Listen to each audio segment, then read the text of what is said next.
Talk That Talk TV, we back again. Welcome to Talk That Talk Media, where the vibe is live.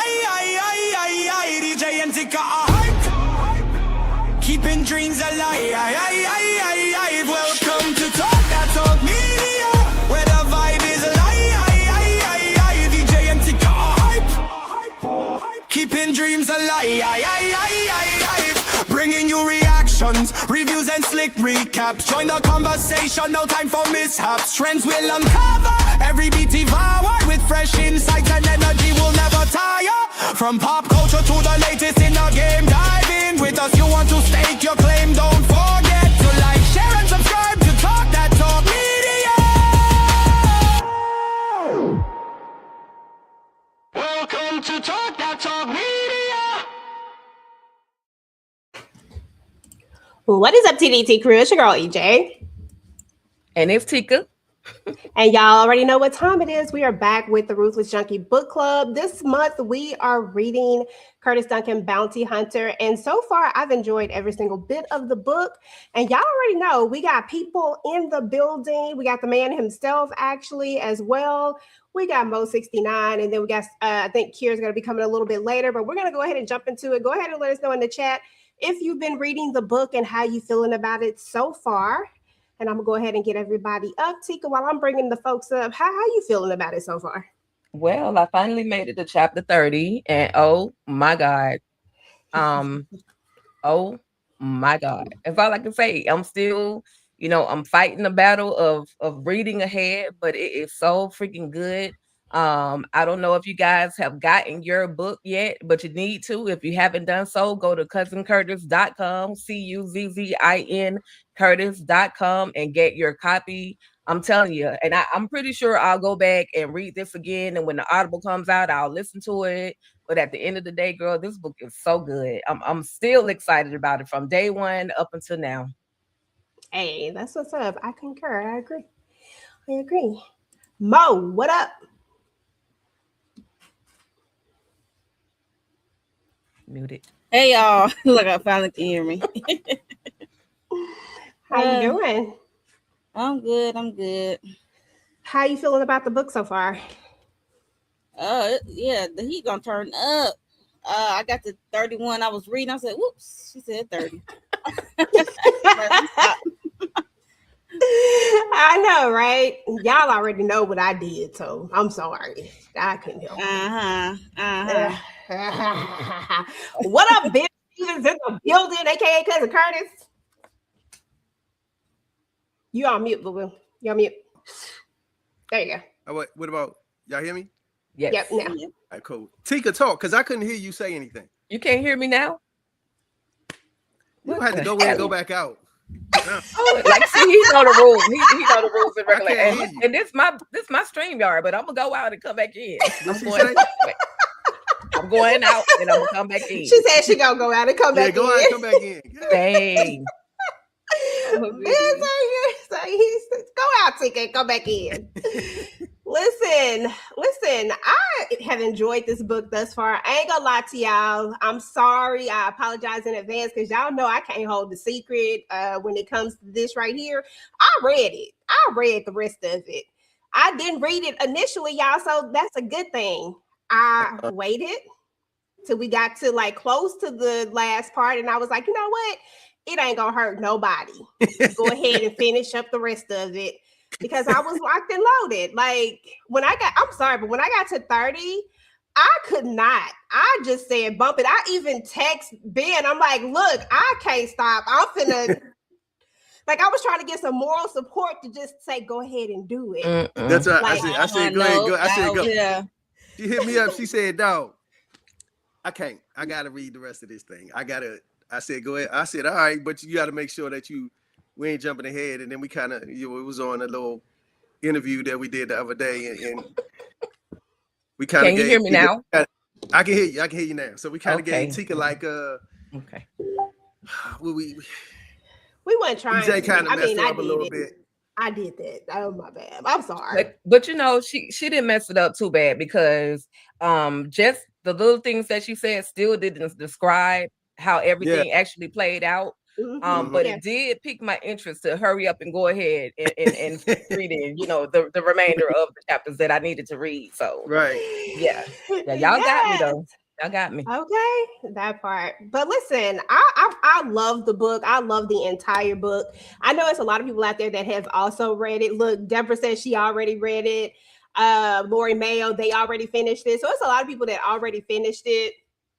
And it was really, really good. But we gonna stick to the parts that we supposed to be in. I got my notes and everything so that we are not jumping ahead. I'm not messing up. I got my notes. Okay. So anyway, so before we jump into chapter 18, which is Johnny Boy, Ben, Yes. what has the feedback been like so far? Now that the book has been out for several weeks now, what's the feedback been like? Man, the vibe has been amazing. I'm not gonna lie, I can't. The vibe has been great. You know what I mean? I've been getting DMs like, "Yo, dog, I can't. This book is so good."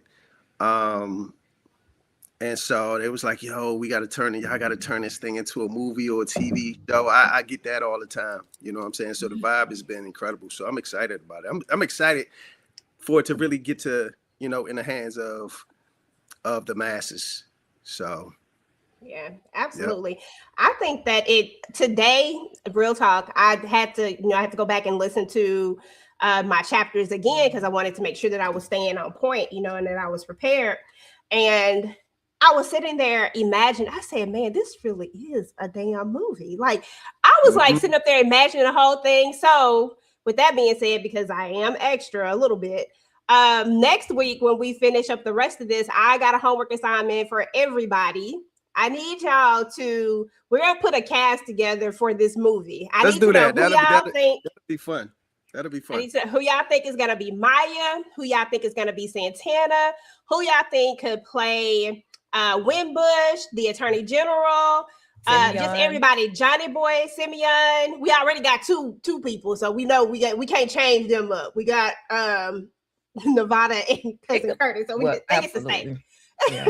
But that's gonna be y'all homework, okay? And we're gonna do that next week. And I'm interested to see what kind of cast we gonna come up with. Mm-hmm. Okay. Sorry about that, y'all. My face was a little dry, trying to get a little moisture in there. She's stuck. Is she stuck? Oh, me? Am I stuck? DJ gotta go back in and come back out. See, Ben's been here way too much to know how these things work. He gonna kick everybody. He's like, oh, no, you gotta go. Then you gotta come back. You gotta go. You gotta get out and come back in. Go ahead and start with chapter 1, Tika. Let's start with Johnny Boy. And I got small notes on Johnny Boy in there because this was just I'm glad you got notes. I'm glad you got notes. We're gonna have to kick EJ out. She got to come back in. I'm gonna go out and come back in. Hold on, I'll be right back. That's what happened when you host. So go on out, come back in. Tika go with the flow. But we're definitely gonna see a side of Johnny Boy that we've been seeing that how Johnny Boy is literally ruthless as hell. Now it look like being frozen, so he might be blaming us, but it might just be his y'all can't see me over there. I can see him, but it's just a little blurred. If y'all want a screenshot of Ben smiling, go ahead and snap it right now. He's literally posing, okay? So for me, am I frozen now? Yes, yes, sir. You're frozen. Oh my god! I gotta go back out and come back in. Yes, see him, but he just blurry though, so he probably frozen to you. Mm-hmm. Oh, let me see. Yes, sir. It's just one of those days, y'all. Sunday, the internet has been doing whatever it wants to do. What's this thing called? StreamYard is doing whatever it wants to do. Yeah, Ben is blurry, so he has to come out and come back in. So let's see. I'm gonna add him to the stage. Remove this one over here. Because that other one, he was just posing and he was EJ. That's perfect. You good. Okay. Okay. So you had to go out and come back. I had to go. It's what's the name, man? We're gonna have to get our money back from StreamYard. I know, right? I'm tripping. Yeah, especially Tika got the I don't even think I can hear Tika no more. Dang. You can't hear me now? Tika? Yeah. Oh my God. And Tika got the big plan, y'all. I just want y'all to know that Tika got I got the low plan. You know what I'm saying? Tika got I'm that gonna big go money with We're gonna have to thing. get with StreamYard. We're gonna have to go. They better fix it. We're gonna have to go somewhere else. Yeah, they're gonna have to do Listen, better than this. I done switched and came back and everything. Jeez. Right. But okay. Chapter 18 was Johnny Boy, and this is when they're planning out the hit on the senator. It's basically what's going on now. Tika probably looked at them notes and was like, "What the hell?" I forgot I had memorized this one. I didn't need that many notes for it. But anyway, chapter 18, Johnny Boy. They're planning the hit out on the senator, but Johnny Boy, what struck me the most was that Johnny Boy got morals in this one. Like he like I said, wait a minute now. He like, we only gonna hit him. Like, we ain't trying to hit the family. We ain't trying to do none of this. Like, he literally is locked in, and he really was like really about those morals. I said, okay, sir. I don't know if he wanted to hit the kids. You know, Actually, the kids, yeah. But he ain't did that with, I would say, Bowen. He got the wife too. He said, "You reap the benefits."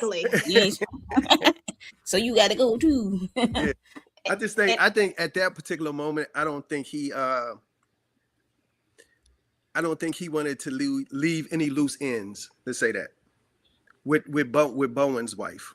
You know what I'm saying? Okay. Mm-hmm. So he had to kind of take her out because she seen his face and all of that stuff. So yeah, and then he still had the hit coming with the senator, so that would definitely mess stuff up. I could see that.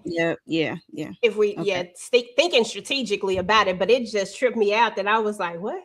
That's what we do? Oh, sorry. Hey, Miss Kira. How did you feel about? Hey. You can hear Miss Kira? I can hear. Okay, cool. Hey, come on, internet. How was you feeling about chapters 18 to 30 before we go ahead and finish jumping in? I was listening before I came in. Heard you finish, EJ. I think tomorrow morning I'm gonna get up early and have my coffee and just go ahead and finish the rest of this doggone book, because y'all can't do Cousin Curtis like that. When I got to the end of the reading, I was like, now hold on, wait a minute. So I'm gonna get up in the morning and finish this thing out, see what's going on. Mm-hmm. Okay, that part. This thing had the twist. Like when you get to chapter 29 and 30, it's like, oh snaps. I'm gonna go ahead and answer. Go ahead. What'd you say? I said the heat is on. It was getting heavy. Oh yeah. I had to pull out my cord. I had to pull some cord web out my bag. Okay. Out my bag a little bit. I'm not mad at that. Candy Bowen wants to know, is there an audio version coming soon? To our understanding, there should be an audio version coming soon, but I don't think we still don't have a date, right? We don't still have a date yet. You know, for crazy as I'm gonna call tomorrow and I'm gonna ask him, because he was saying it was supposed to come out maybe 3 weeks after the book, and so the book been out for that long. So then I'm gonna call him and see the audio version. Okay. Well, a workaround, Candy, I think that was your name. A workaround is that if you have the Kindle version, you can purchase the Kindle version. I think it's like $9.99.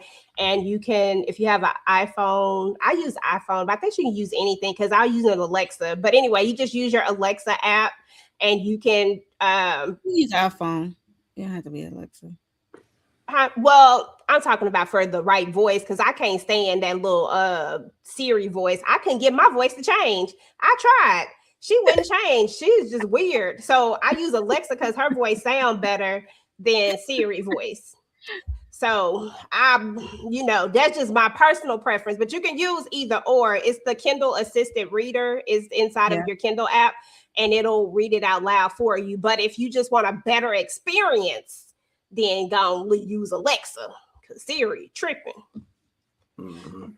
So hopefully, I'll call and hopefully we'll have a audio version of the book out soon. Yeah, because I looked for it the other day and it wasn't there. Mm-hmm. And I ended up downloading Waiting to Exhale. So there's that. Don't judge me right now, y'all. All righty. Let's see where we was at. Okay, so we were talking about Johnny Boy. Oh, I want to make sure you can hear T. You can hear T. Can you hear me now? Yeah, I can. Say it, T. Say something. Can you hear me now? Oh, yeah, I got you. She's like, I don't know if I want to say this. Don't move. Exactly. I'm scared to even say it. Stay right there. That's it. Just put the miles on it.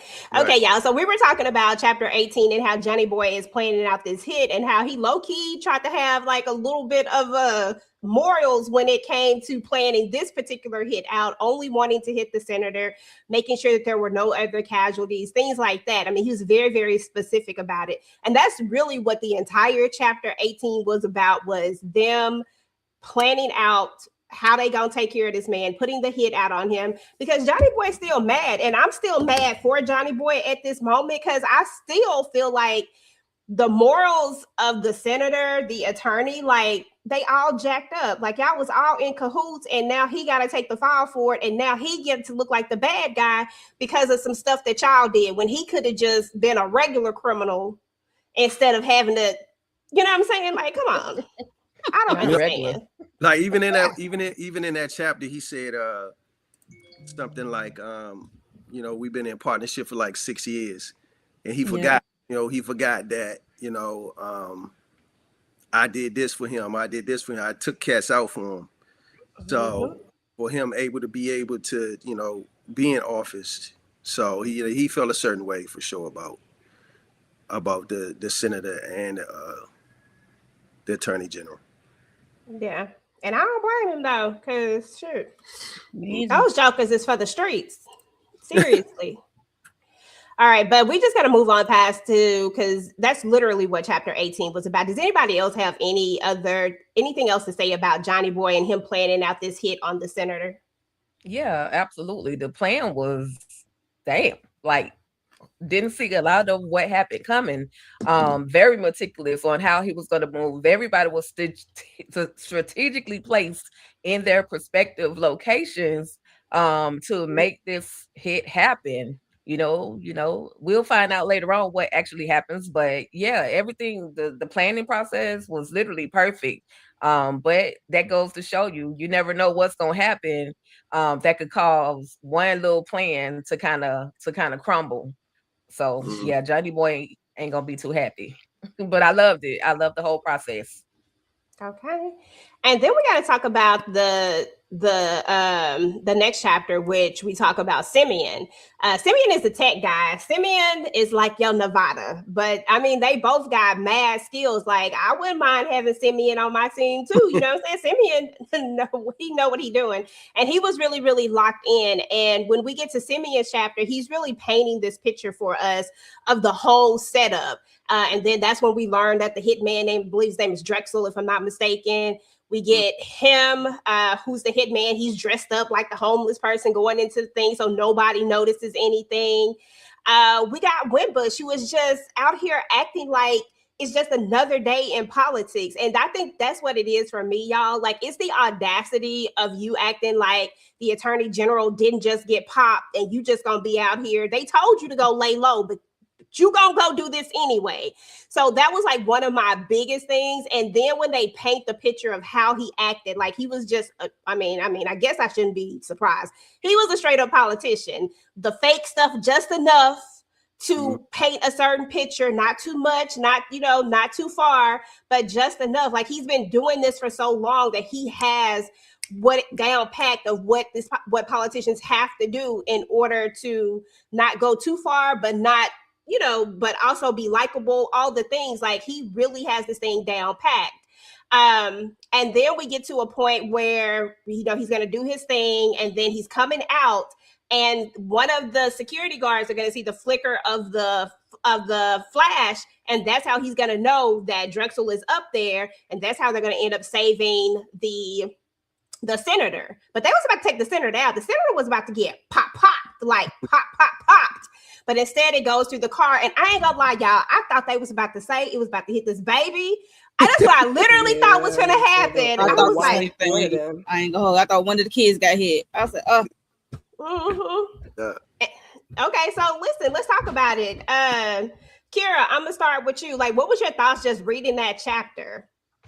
I was mad at the senator for feeling himself like you wasn't just, shook in your boots just a couple of chapters ago because this man is coming to look for you. But I guess you got to carry yourself with that confidence because he was, like you said, sticking and moving like it was just a Tuesday and wasn't nothing going on. So he got lucky. He got very lucky. I didn't think one of the babies, because I just in my heart I just can't think the babies. But I was like, oh, maybe that wife got popped by accident fooling around. But security was on their job, okay? Shoot, I thought it was the babies. I ain't gonna lie. I said, dang, now you done fooled around and got your kid. The Got the baby. kid hit. Got the kid hit up. I really thought it. Tikadushi, what were your thought processes reading this chapter? Before I got to the actual him popping off, I just knew Wimbush was up out of there, because that plan was just a foolproof plan. Like, how could you miss? Unfortunately, he probably should have went in with something plastic, something that was undetectable, to determine. I mean, to make sure he was unseen. But I loved it. I love that the senator, even though I wanted him to go ahead and be up out of here, it was too soon for anything to happen to Senator Wimbush. And so I was like, okay, I see where you're going. Twist and more twists. I'm here for it. I was just here for it. Mo? Same here. Wimbush, I was just hoping he was gonna get popped, but that'd be too much like right. I definitely thought that one of the kids got popped, and also I don't know what Wimbush was thinking, for as when he found out that Bowen and his wife got taken down. He had like it.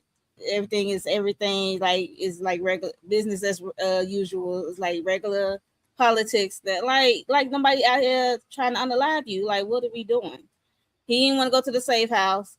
He's like, man, I'm gonna let them come in my world and stuff like that. I was like, okay, whatever.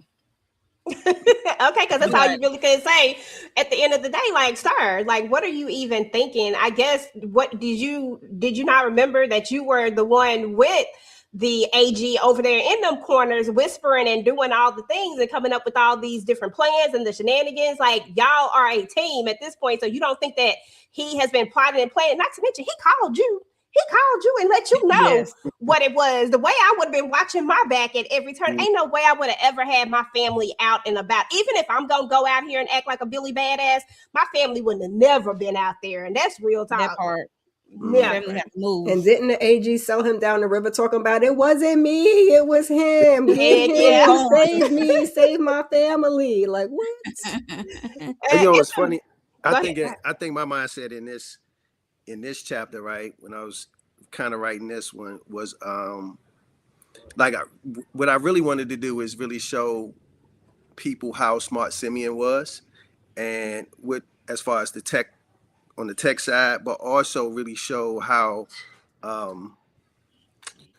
really precise and organized the Giddy gang were. They would, like, you know what I'm saying? Like, so like you saying, the plan was executed to a T. It just at the end, they couldn't deliver the final blow. But my thinking with Wimbush was, I think he just went back to his childhood, right? And he said he wasn't going to be running from anybody, and so Yeah. and he was going to move like he'd been moving, and and I think that's one of the reasons why I wanted to detail his background a little bit, just to show that he came from even though he grew up in West Virginia, he came from that trailer park trash part of West Virginia. You know what I mean? And so he had to endure some stuff too. And so he wasn't going to be running around scared, and letting Johnny Boy kind of intimidate him from doing what he needed to do. So that was really my mindset on that. So I can see that, because he seems very prideful when it's all said and done. And I mean, but that pride, sometimes that pride can be a before the downfall. fall, right? Okay. Mm-hmm. Moving into chapter 20, when we get into Wimbush, and we're going to talk about just that, the fact that he carried himself with this untouchable pride that just wouldn't let him run. When they finally got to where they were going, because of course now they're going to the safe house, it just it hit him that they really tried to unalive him. And I was thinking to myself, like, sir, why did it just now hit you? Like, the AG, Bowen, is gone. Like, he is in the upper room for real. So why did it just hit you that this was the thing? And it just goes to show that Wimbush really does have this untouchable thing about him. He feels like he has so much power that nobody can get to him. He's made so many connections that even a man like Johnny Boy, and like you said in chapter 19, you really detailed out like how precise they are, how organized they are. They not just doing stuff all willy-nilly, like they're literally very organized. And I would think that a man in Wimbush's position would know that about them, because you don't just align yourself with people that you don't know about. But I think that he really had this pride about him that he really thought that he couldn't get got. And in that moment, his life probably flashed before his eyes, because it was that close from taking him out. And now he has to rethink everything. And I think I liked his wife when she says, look, I done stood by you through everything. She'll ask no questions, but I done stood by you with everything. But I will leave. I will take my kids and go. She wasn't having it. And I really like that part. I'm going to start with you, Tika. Talk to us about chapter 20. How'd you feel? I was, I had a small amount of empathy. I always find empathy somewhere in Wimbush, because not just for Wimbush, but for his wife, as well as the fact that there were little children there. So I'm like, dang, my reality is sitting in that, dang, one of these little babies could have got popped. But Wimbush, having the fearlessness that he has, it's like, okay, well, I'm gonna protect you all at all costs. You can go to the safe house. And wife is like you just said, I'm about to bounce if you're not going to, if this is what's going to keep happening. Like, just because the sins of you should not be, because we should not be held accountable for your sins, for your misdoings. And so, I like the strength of his wife that was like, listen, we need to figure something out. And the baby, I like how they described the little girl who had the cell phone, who was just like absent to all of what had actually happened in that very moment. So I like that, that little moment, because these kids, they're literally focused on these phones, don't care about nothing else around them, don't know that their life is on the line. And so I thought that was a little funny moment. But yeah, I'm with the wife. Listen, it's time to go. We need to make some different changes. You can stick around and put up with the bull, but we about to go. We about to be up out of here. So again, another moment that I like reading. That part. And I can just I don't know who I'm casting yet. EJ, I don't know who I'm casting as the wife just yet. But as a woman, I can see the look on any woman's face that if you don't get your ish together, we about to be up out of here. So yeah. Punch you in the face. Before we move on to Mo, I want Ben to take a second to answer this question for 2111. Will you make this book into a movie or a series? Man, I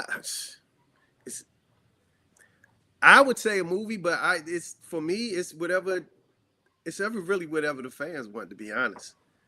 You know what I mean? I would say a movie.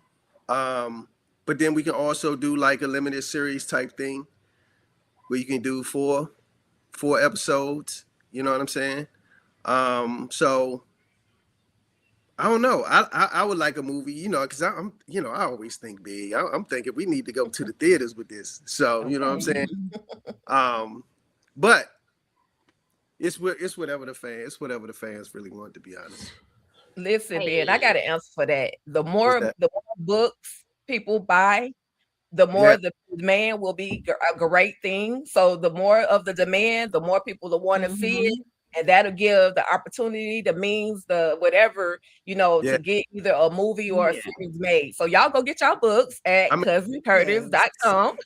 I mean, that's a fact. That's a fact. What Tika just said, you know what I'm saying? Like the demand and the book and the people buying the books, and we make this thing a New York Times bestseller first time out, then we can probably turn this thing into something. You know what I'm saying? But we don't sell enough books. They're gonna be like, well, the demand ain't there. You know what I'm saying? Right.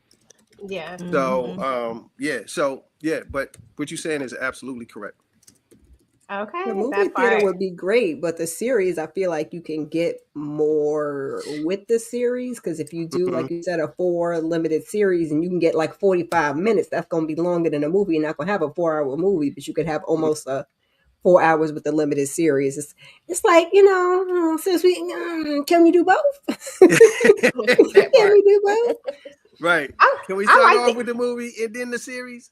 Right. I like That'll the work. idea of a limited series. I think limited series work so great when you have a lot of content that you need to get through. You know what I'm saying? To tell like a fully fleshed story. I mean, Yeah. movies are fine. I don't have a problem with movies either, but I don't know. This era of limited series, I feel like they have just been so great at telling these stories in a full capacity, and I feel more engaged or something. Just something about not having to completely say I'm gonna watch it for season 3, 4, 5, 6, 10, whatever, but just knowing that I can get a fully flushed story from beginning to end just like that.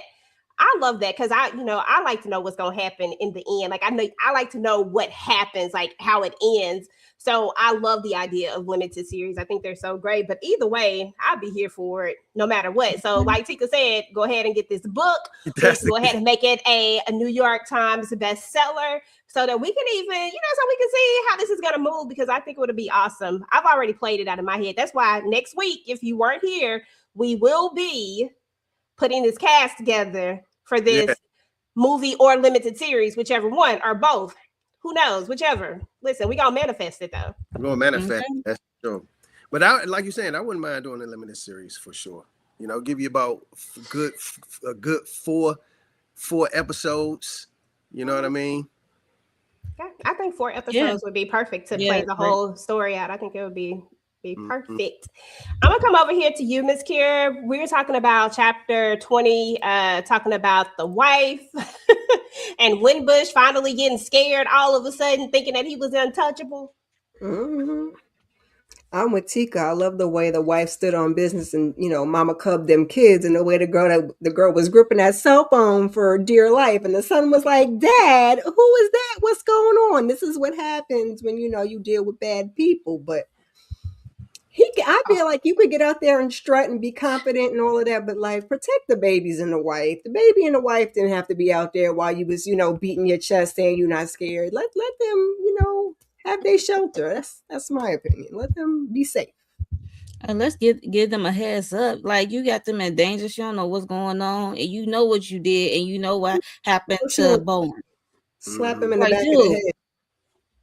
Okay. And a lot of times these wives know a lot of the stuff that's going on when it comes to politicians because sometimes you can't hide a lot of this stuff from the wife, like, you know what I'm saying? So they need to know a little bit. So, because we even learned when AG, his wife might not have known everything, but in the end, he started spilling them guts about why this was happening. You know what I'm saying? But even in this case, Winbush didn't fully tell her everything. And I don't know if she fully knows everything. Now, there's a part where you could be like, well, maybe she don't need to know for plausible deniability.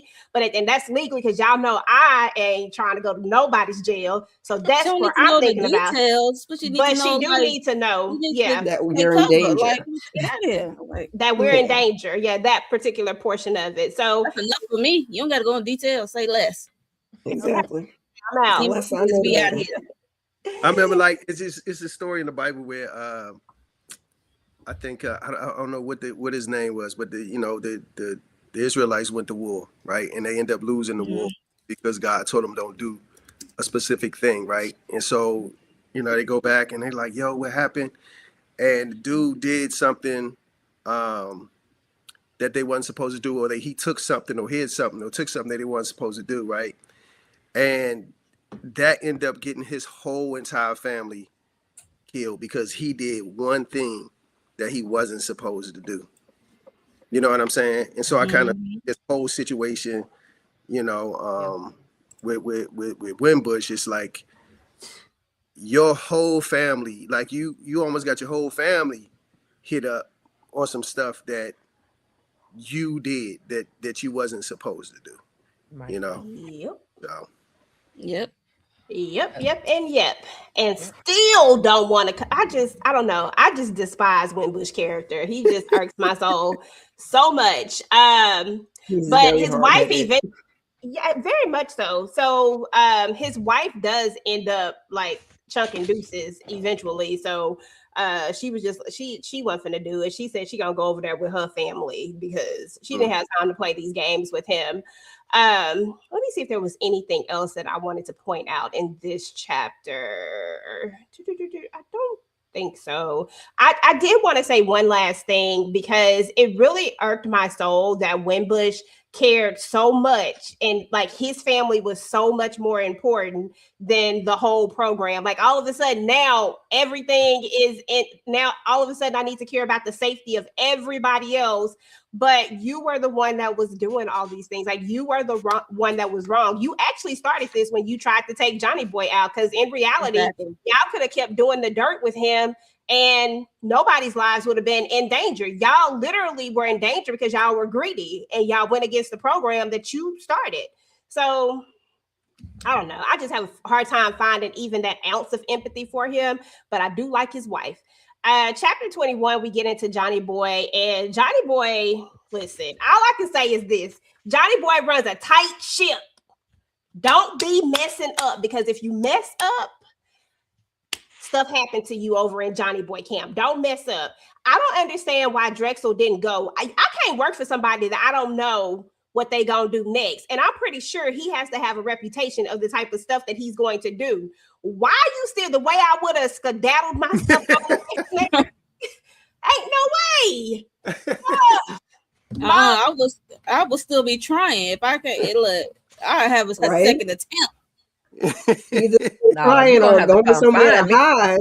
You're One gonna or have to the come other. find me. Ain't no Yeah, freaking way. You're gonna have to come find me. I'm on Megabus, I'm on Amtrak, I'm on something, but I'll be darned if you gonna actually catch up to me. You're gonna have to find me because ain't no way I would have sat there. No. I know I messed up. So me and my little black bag will be on the next truck booking out of here. Right. I That agree, part. Tika. But I loved it. I agree. Mo, any other thoughts just on this particular part about how he took him out? I mean, the Giddy Gang ain't playing no games. And Santana, man, bump him. I ain't got time for it. He said we don't do almost. No, almost doesn't We don't count. do almost over here. She said almost doesn't count. She's At like all. Brandy like a mother. We don't do Brandy over here. No, not when we supposed to be taking folks out. But you know, Now, he one- did. Santana did have this one moment where he's like, Miss Kara, he was like, did you think that was a good idea? And he was like, shit, it was educational. Like, basically, we just taught everybody else up in there a lesson. I said, well, shoot, okay. Yeah, they Okay. should have already They should have already been aware of that lesson. Like we're part. talking about Johnny Boy. I mean, if they've been so- around long enough. I think Santana just felt like now we got to go ahead and hire somebody else to get it done. But you know that Johnny Boy is not playing with y'all. Okay, so if Sir didn't get it, he should have still been something. Okay, Look, everybody like gone. Tika, get the bus and get the heck out of Dodge. We're not gonna be He stuck. just took somebody out, huh? Somebody. Somebody. I was say got hit. at least a second attempt. If you can't get on the second attempt, you might as well get out of town. Go find another way. Okay. Not be trying to explain because he wasn't trying to hear none of that. But nope. No buts. Now he got a family too, sir. You knew you had a family when you was out here being a hitman. Stop playing That's with me the right nature of now. the job, sir. That's how this works. Right. Jesus. Like this I is would what have told him You got some everybody life got insurance. family. Everybody got a family. What's new? What's going on? Hope your They life are insurance is paid up. driving me crazy with this family thing every time they get caught up. I'm like, y'all knew that prior to. Right. He They said, don't think "Arkansas." they don't think past what they got going on. At that part. Evidently. Look, Laura Mayo said, "Where's the train station, baby? It's DC. It's plenty of trains. He could have got on a what's that? I forgot the name of it, but it's a train that'll take you from DC all the way to Virginia, Maryland. Virginia? Like One of Amtrak the is up. metros. it's one connected one with of them. Amtrak, and it. Matter of fact, that thing will take you to New York too if you get on it. So And it's crazy, you know, what's funny is those, you know, Anacostia is a real place in DC. It's real, you know, the swim place, you know, the school that the adjacent, all those are like real places. Nice. When I was growing up in the city, it was a little dangerous in that area, but I don't know now. They might have gentrified it. I mean, you know, gentrified gentrified the area now. But when I was growing up, man, it was no South, you know, Anacostia was no joke. Well, Okay. I like that you're using you mentioned that last week, I believe, that you're using Real people, locations. places, things that you know actually So happen or if you actually like, exist. yeah, if you from DC and you read a book, you be like, oh, okay, yeah, I know what that is, or I know what that is. You know what I'm saying? Like it's real places. Nice. That's what's up. I love that. Tika, any final thoughts on chapter 21? He should have just ran. That's all I can say. Run, Bob and Drexel, weave, bro. run. Bob and weave. That's it. Hey, Okay. R.I.P. Wait. to that man. You a hit man. You should never have come back there. I would have disappeared. I know you got like multiple identities and all types of stuff. I would have been like, No. you should have had like a special passcode and everything that you should have been like, doo-doo-doo. And your wife should have known, like, just press 2 buttons or something. 2-2 come in. Up, doop, time to go. Like they Time did to in go. Color Purple. Oh, boy said, doop, doop, time to go. Like, come on. It's not that hard. We're going to jump into chapter 22 where we get into Curtis. Curtis has a hard time sleeping. It's go time. You know, he has, I think this is the one where we talk about his ritual, or has that happened? Let me just look at my thing right quick. Let me look at all my notes. Here, Nevada found a location. Okay. So Nevada, we got a little bit more Nevada in here too. So Nevada has found the location and he's been following Sticky. So Sticky, wait a minute. Can you explain to me? Because I feel like I missed something with Sticky. So when we initially met Sticky, we tried to get information from him, right? Did he give you the wrong information? Is that what happened? Yeah, he gave him the wrong information. Okay. Mhm. He And gave, so him he gave him the information to the warehouse. He knew he wasn't at the warehouse. There was a previous spot for them, but he knew they wasn't there then. But he did send them to the place where they actually got the telephone number. okay. That Curtis got the telephone number to give to Nevada. To give to Nevada. Okay. So Yeah. I was just making sure that Sticky was out here lying because a name Yeah, he like was lying. He was sound out like here lying. stuff that he lying about. He So ain't sticky fingers for nothing. He steal, he lie, he cheat. Okay. okay, all of the above. So basically, cousin Curtis has been following him, and he followed him to this lounge. And we come to find out that the lounge is a known area. Bunch of big time people go in and out of the lounge. So it's just like a regular spot. And I thought it was really, really interesting that he just had this spot in plain sight, like they always say, hide in plain sight. I'm gonna start with you, Tika. You can talk about chapter 22, your thoughts, all of the things. He was in a high class cigar bar, okay?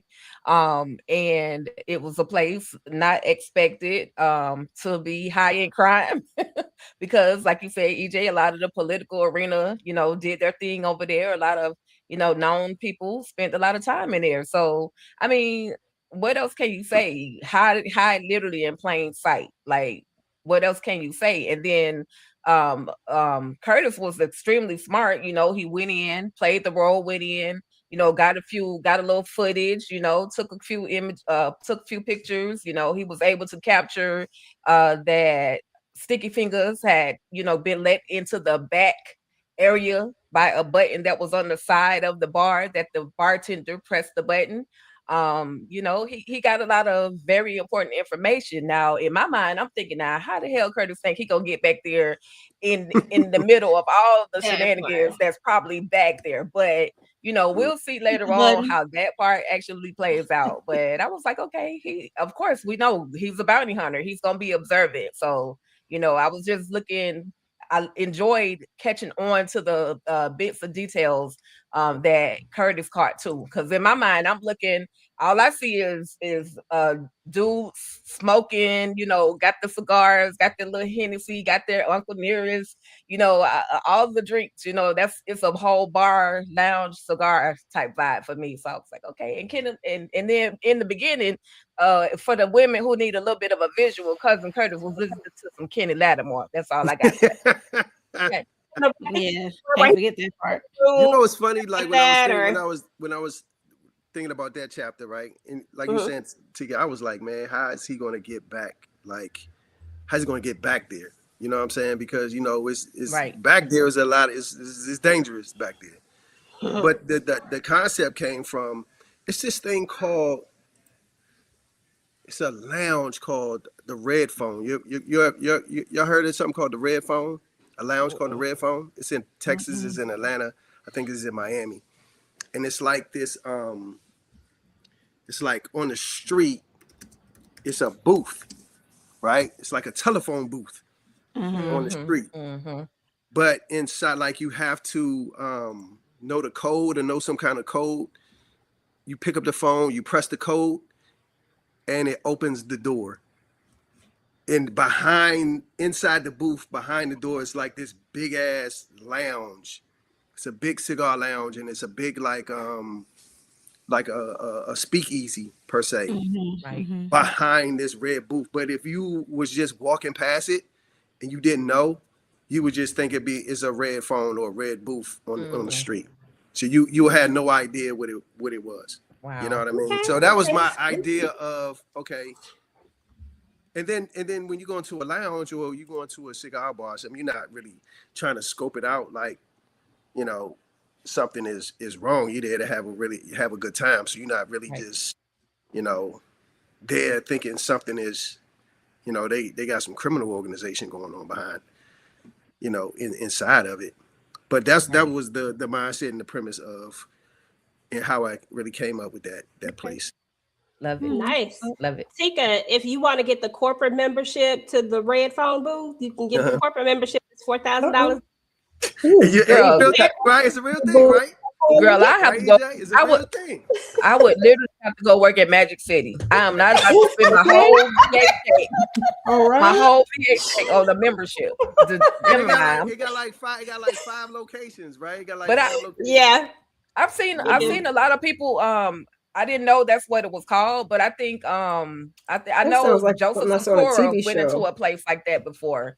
So I've seen it before, but no, what Tika not gonna do is get a membership. No. Well, listen, they got the $400 membership too. Find a friend. I don't know what you get for the $400, but that corporate membership sounded real prestigious.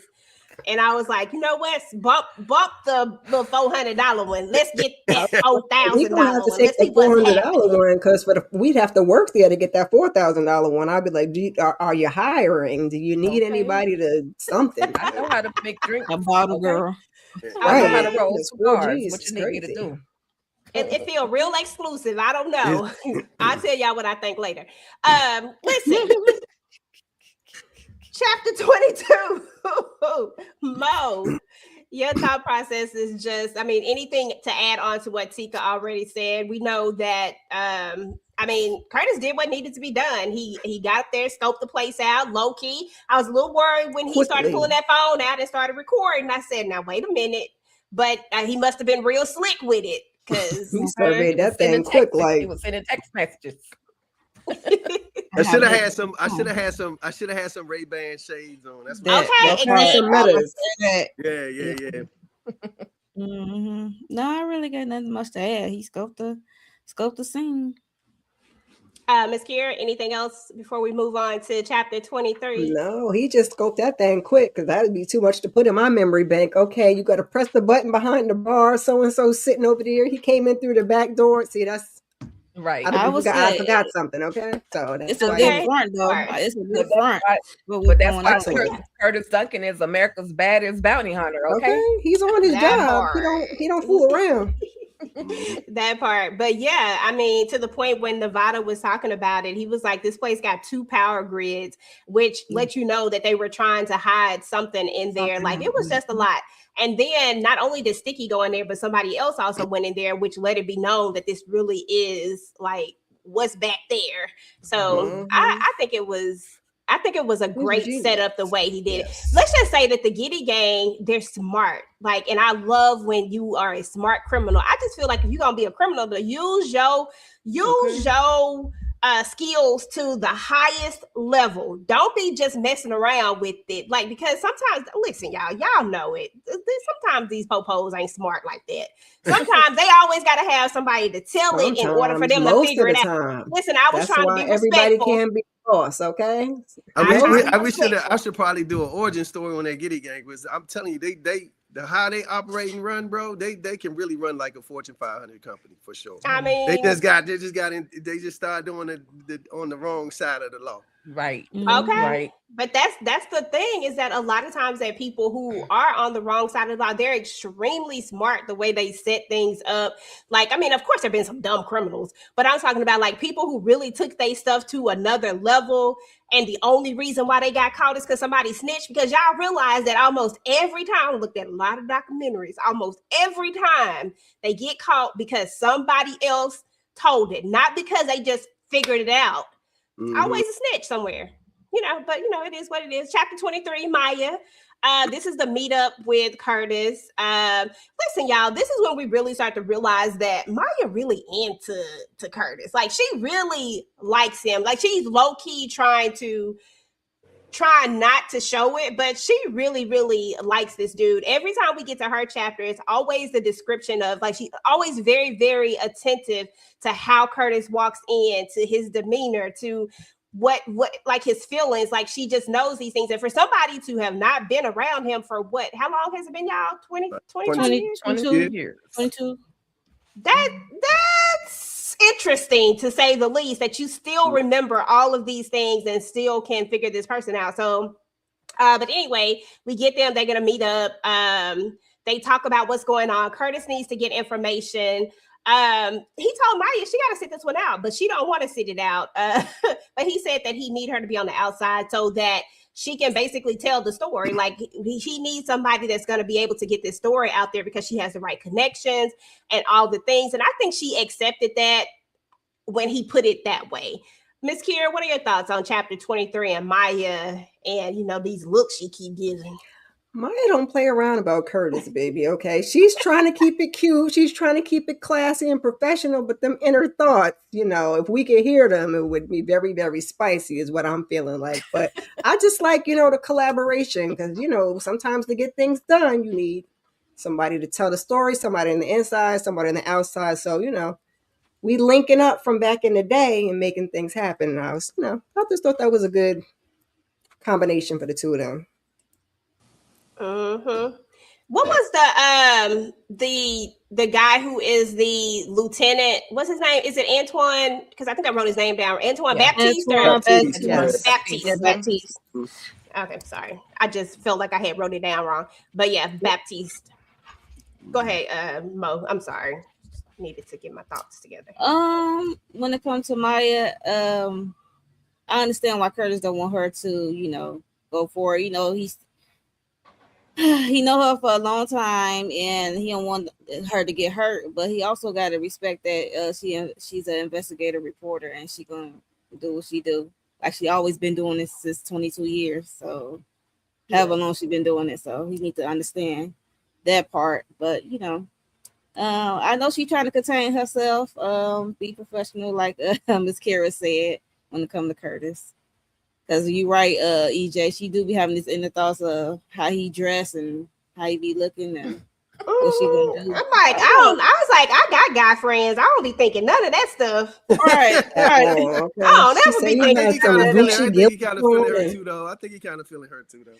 Of course he is. Of course. Yeah. Listen, we read the chapter where he literally took the whole day to plan a dinner, stayed up all the things. Like, of course, don't nobody just do that for nobody. But I don't know. I like it though. This is going to be interesting to say the least, to see how it all comes about. I have to act like I don't know nothing. See how it all comes about later. Good job. It's going to be interesting. I know. I'm so good. I'm good at this. Tika, why are you shaking your head at me, Tika? Go ahead. I'm sorry. Let me hush. Go ahead. No comments. But I think I like that even though she wants to be a part, literally 100% a part of this whole plan.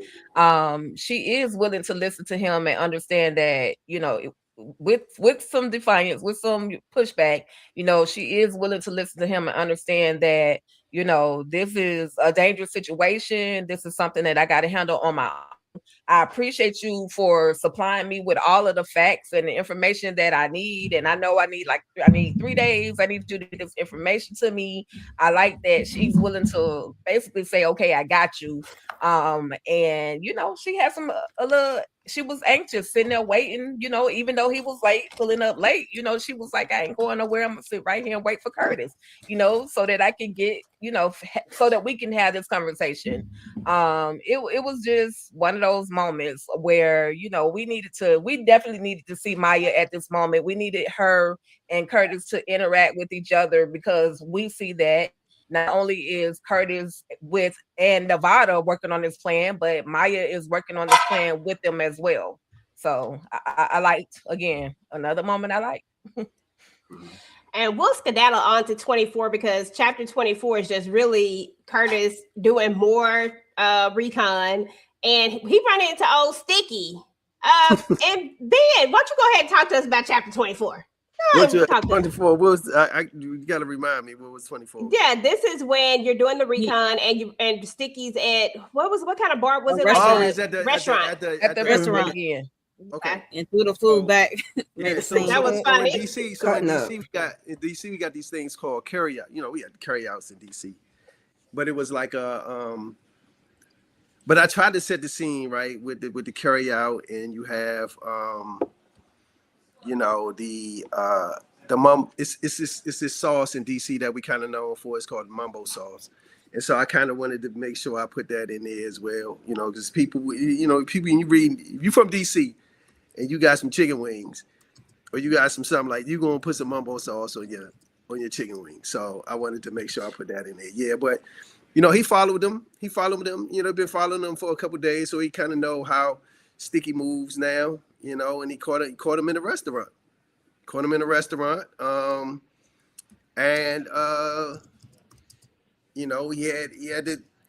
had to touch him up a little bit, because he found out that Sticky kind of lied to him, and he was trying to get some information from him about the cigar bar.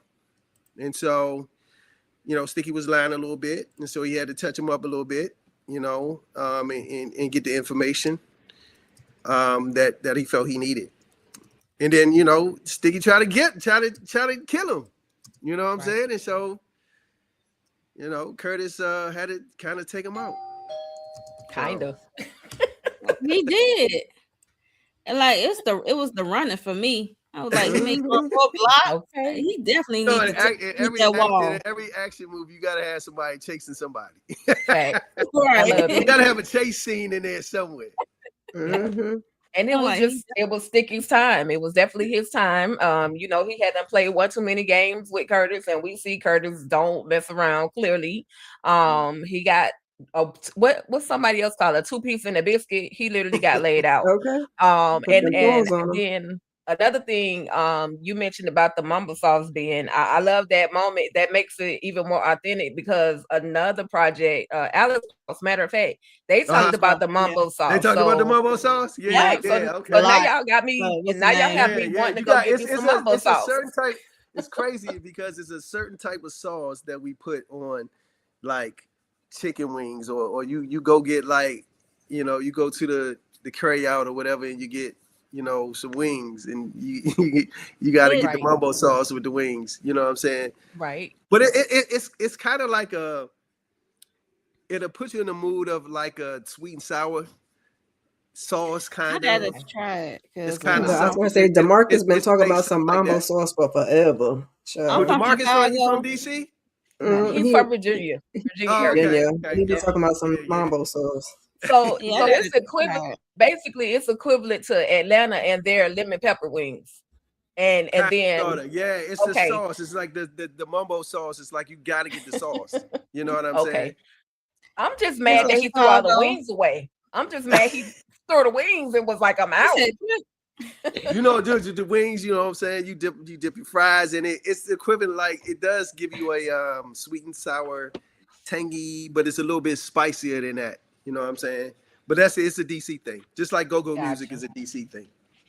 You know. Okay. Okay. Well, I have to prepare with this sauce. that I gotta whole try this sauce conversation, one day. I know, right?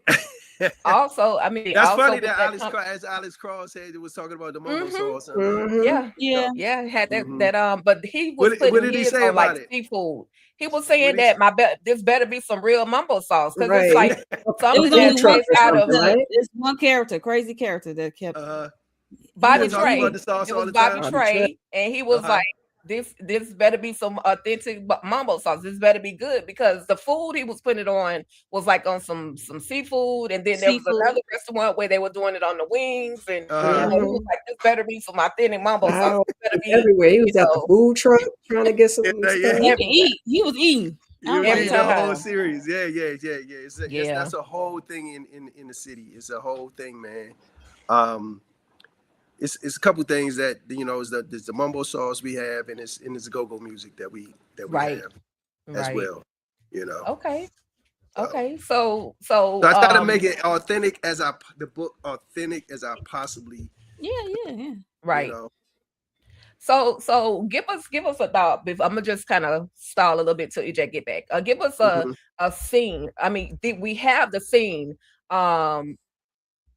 What music? And I know you said go because it's DC, but what song would you incorporate in that moment where he's at the restaurant and the chase begins? What music would you throw on that? That I feel like that has to be composed. It's Okay. nothing. It's the compose. Like Okay. the I composer see would that. have to come up with that particular music for that scene. You know what I'm saying? Okay. It's not something that's out right now. You know what I'm saying? Like it's not like Curtis is driving in his car and he's listening to the radio, Right. and we listening to I don't know, Jay-Z, or he listening to Biggie, DMX. something like that. Yeah, Yeah. DMX. You know what I'm saying? Oh So it's no, it's it's giving not a it's little not that nugget. It's giving a little nuck if you buck, if you will. If you look. right. A You know what little I'm bit. saying?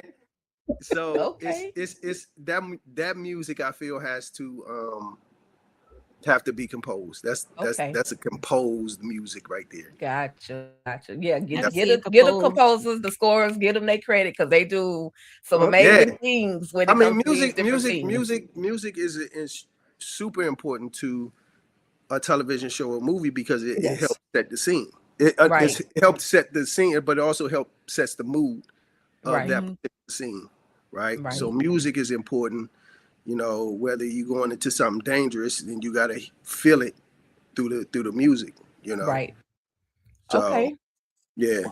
Okay. So while I have everybody here, and just in your brains, who do y'all think could portray sticky fingers? Who do y'all see as a sticky fingers? Since I'm Oh. I would say Sticky Fingers giving me like a stringy, goofy type character. I don't know if you familiar with, for me, it would be, I don't know if you're familiar with Jahan Jones. I know who Um John is. I Yep. feel like he would give that goofiness, that that nervousness, that the I'm lying, but I'm telling the truth, but I'm lying type vibe. I think that for me, that would be Sticky Fingers. I could be out. But also too, I feel like Jahan could also play could be a little dangerous too, right? He's silly, but he can feel a little dangerous if he needed to. You know what I'm saying? Okay. I feel like he could carry that. He can definitely portray that character for sure. But it's definitely have to be somebody that's funny, Right. but also feel a little dangerous. You know. Okay. What about you, Monique? I have to think on that. Yeah, I'm looking. That brain gonna need some time to process. Look, Okay. look, Daryl talking about some Flavor Flav. Daryl, please. Bye, Not Deborah. Flavor Flav. What we're saying, not gonna man. do. Flavor a little too old. Actor. They will probably have a coronary trying to run. No, we're not gonna do that to Flavor. EJ, the question was because we were talking about the whole scene with Ben and or excuse me, Sticky Curtis Fingers. and Sticky Fingers getting swung on. He got that 2 piece in the biscuit. And you know, who would you cast? I know we're gonna do this next week, but for Sticky Fingers, who do you feel so far would play, you know, be able to portray Sticky Fingers? I said Juwan Jones. You know, we just saw him in the Christmas movie with Melissa L. Williams. That's just my thoughts. But because he's goofy, silly, but then Ben says that this character also has to be a little, or this whoever they cast will have to be, or the character is gonna be a little dangerous. So who do you think? Silly and dangerous. Oh God, because who I was thinking was the dude who played in I think they changed the name of it. It was She the People. I don't know, it's Miss Governor. I don't know what it's called now. But anyway, the comedian dude, he's so funny to me. You talking about Mojo Jones. Yeah, he'd be a great. He'd be a funny. I'm going to see him on the 22nd, dog. Remember, Okay. I'm going to see Mojo on the 22nd. But Mojo be funny as shit, though. Right. And Mojo's from Chicago, so Mojo could pull off the dangerous part of it, too.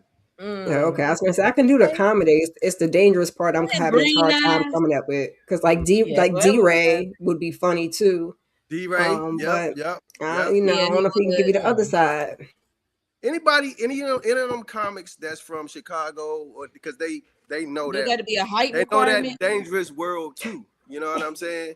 Right. They could be funny, but they know that world as well. That's a good question, but I was sitting up there thinking about it, like, because when I picture him being short. I don't know. Is it a height requirement because you got cousin Curtis and him up against that brick wall, whatever. Right. So like, it got to be a height requirement. Yeah, Can't you see Mojo's face though like when he put him up against that wall? Like that'd be hilarious. I think he'd be perfect. I think we just found Sticky. But Spanky from Power. Who would you say? Lori Mayo said Spanky from Power. I don't know his real name, but Spanky was skinny, brown complexion. He wore these black framed glasses. Oh, and he that was one. goofy. Yeah. Spanky. I forgot his. I didn't even know that was his name. I don't think I ever knew his name. We're gonna move on to chapter 5, y'all. This 25. Is Curtis's chapter. What I say, 5? My bad. 25. And this is Curtis's chapter, and this is actually when we get a little bit of Lauren, because Lauren is going to be calling him up, and Lauren is perceptive, like very, very perceptive, and we learn in this moment about some conversations that they've had. Like Lauren wants to partner with her brother. She wants to be a part of this world. Like she has, this cushy job, but she don't want that job. She's went to cheese finishing school. She's gotten all the training. She's done all the things, but she wants to be a part of this world that Curtis don't want her to be a part of. He keeps telling her like, yeah, I'm going to let you do it. I'm going to let you get it. But then he never keeps those promises. And he sees her just as that 6-year-old, as that little girl, as his little sister, his baby sister. So, of course, he wants to protect her, but she wants to be seen as who she is, this strong woman who has all these skills and who can take care of herself. And so they have these conversations. I really enjoyed this chapter because I love the fact that we really get to see Curtis with his family more, like get to see the dynamics of how they actually interact with each other. It feels like these two might be the closer of the siblings. I don't know. But that's what it feels like. It feels like they have a really good connection. And he's telling her about some things. He don't tell her that Maya is in on it because he knew that would like she would go don't crazy. Do that. Don't do that. She'd be like, what? You let down her another do it? rabbit hole. You ain't let me in on it? She would go, but he did give her one little clue. And I felt like he did this on purpose. Like, as I'm like, without trying to go too far, I felt like he gave her that information on purpose. Like he tells her about the Giddy gang because he doesn't have to tell her, but it's like he tells her about it. And it always came back to me like, why did he even, like, if you weren't going to go that far, why did you give her that much? And I just feel like that makes a good bounty hunter as well, like entrusting people that you know with nuggets of information without giving them too much. So anyway, let's talk about it. I'm gonna start with you, Miss Kira, then Mo, then Tika, and then Ben. You can give us your overall of chapter 5 and Lauren and Ben's Curtis's connections. Yep, 25. Yes, we love to. I was gonna say we love Lauren, and we love Lauren to get in the field. Okay, so I'm looking forward to her join at some point or not, but I like seeing Curtis's more sensitive side. Okay, because he's a professional and he's a businessman. He's about his business, but you could see the protective side of him when it came to his sister. You know, because he got the ladies' man, he got the business, but when it came to that sister, he was kind of like, "Yeah, I'm gonna let you in eventually or not." Just to be her protective and not get her in the middle of stuff. And he might have sent her off on a little wild goose chase with the Getty Gang thing. So I just like to see the softer side and their communication and their interactions. Mo? Can you hear me, Mo? Yeah, I can hear you. Sorry. Yeah, it was nice. The whole brother and sister conversation, and like she said, she went to this finisher school. She need to show off her skills, like put her in the game, coach. Like put me in the game, coach. I was with her on that. Like she old enough, she can handle her own. But I understand being a big brother, you want to protect her. But then he just let it slide in that Nevada was helping. She's like, oh, Nevada on the team, I'll definitely be part of the team. Okay, so yeah, and he like, yeah, not right now. Next time, I promise. She said, I'm tired of hearing about your broken promises. Okay, Promises. Here. Like, yo, for real. He trying to like find a medium, like calm her down, like make her be at ease, like, cause she's like, I'm tired. You promised me last time. This is some BS. But he said they're gonna be partners.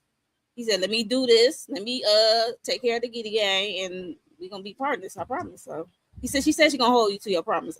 Right. How they do Curtis like tomorrow, man, tomorrow. Right. Yes, Tomorrow.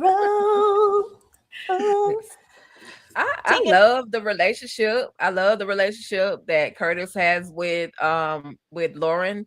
She's not just a little sister. She's kind of a daughter to him, because when Daddy left and went away, to Fresh Meadows, it was Curtis literally taking care of the whole family. So even though, of course, he acknowledges, of course, she's his sister, but in retrospect, she's like a daughter to him. And, what man or what father, what big brother will want to put their daughter in a super dangerous situation? And this is also a situation that, yes, he has some information from Nevada. He's going to get whatever information he's going to get from Maya, but he's still not completely aware of all the circumstances that are involved in this situation. So why bring Lauren into this situation until he has a very big picture of what's actually going on? Right now, he doesn't have that. So sorry, little sis, you're gonna have to sit this one out. But again, he does try to reassure her that I'll bring you in on the next go round. So it was one of the moments. And of course, it's like I like that because I have a big brother like Curtis. Like I have a big brother that I always kind of wanted to be under him. I liked the things that he was doing, and I wanted to do some of the things that he was doing. So it's very relatable for Lauren's feelings, like to be able to want to be and do all of the things that my brother has done, especially some of the things that my brother also taught me as I was growing up. So even though we wasn't in the bounty hunting lifestyle, the chief finishing school lifestyle, the moment was really relatable for me. So yeah, it's funny is because I have a younger sister too, and it's kind of the same thing, right? My as growing up, she's 5 years younger than me, so so Curtis and Lauren has a little bit longer gap, right? He's 15, she was 15, she was like 7, so it's like an 8-year gap between them. So it is like he was kind of raising her a little bit. But I always, like I said, even with the family business, the show, right? I always like the moments where the family moments, right? Where you get the intimate moments between the characters. And so I really think that's a big part of what makes our show work, is that we do have those moments when Chippy is talking to Roman, right, about the suit, and like those moments are really good family moments, and I wanted to make sure I had those moments in the book, right? And so and then also show the relationship that he has with his sister, right? He's closer to Lauren than he is to Kenny. Kenny's over there with Larry, right?